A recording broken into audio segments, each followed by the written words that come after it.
உங்கள் தந்திவன் தொலைக்காட்சியில் தெனாலிராமன் தினமும் மாலை 6 மணிக்கு காணத் தவறாதீர்கள்.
நடிகர் வடிவேலுவுக்கு அவதூறு ஏற்படுத்தும் எந்த கருத்தும் தெரிவிக்கக்கூடாது என உத்தரவாத மனு தாக்கல் செய்ய நடிகர் சிங்கமுத்துவுக்கு சென்னை உயர்நீதிமன்றம் உத்தரவு பிறப்பித்திருக்கிறது.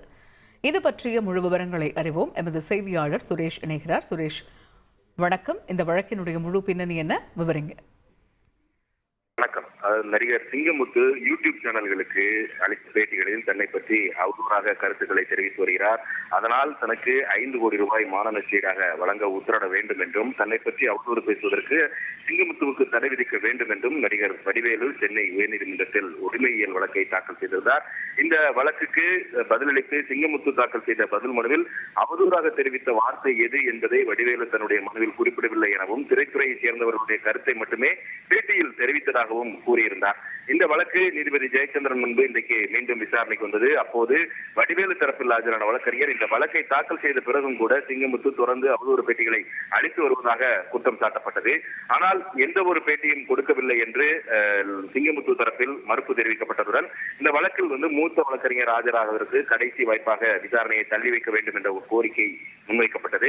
இந்த கோரிக்கையை ஏற்றுக்கொண்டு இந்த வழக்கின் விசாரணையை டிசம்பர் 11ஆம் தேதிக்கு தள்ளி வைத்த நீதிபதி வடிவேலுவுக்கு எதிராக தெரிவித்த கருத்துக்களை திரும்ப பெற்றுக் கொள்வதாகவும், இனிமேல் அவருக்கு எதிராக அவதூறு ஏற்படுத்தக்கூடிய வகையில் எந்த ஒரு கருத்தையும் தெரிவிக்க மாட்டேன் என்று உத்தரவாதம் அளித்து மனு தாக்கல் செய்யும்படியும் சிங்கமுத்து தரப்புக்கு நீதிபதி உத்தரவிட்டிருக்கிறார். மேலும் இந்த பேட்டிகள் வீடியோக்களை நீக்கும்படி சம்பந்தப்பட்ட யூடியூப் சேனல்களுக்கு கடிதம் அனுப்பும்படியும் சிங்கமுத்து தரப்புக்கு நீதிபதி உத்தரவிட்டிருக்கிறார்.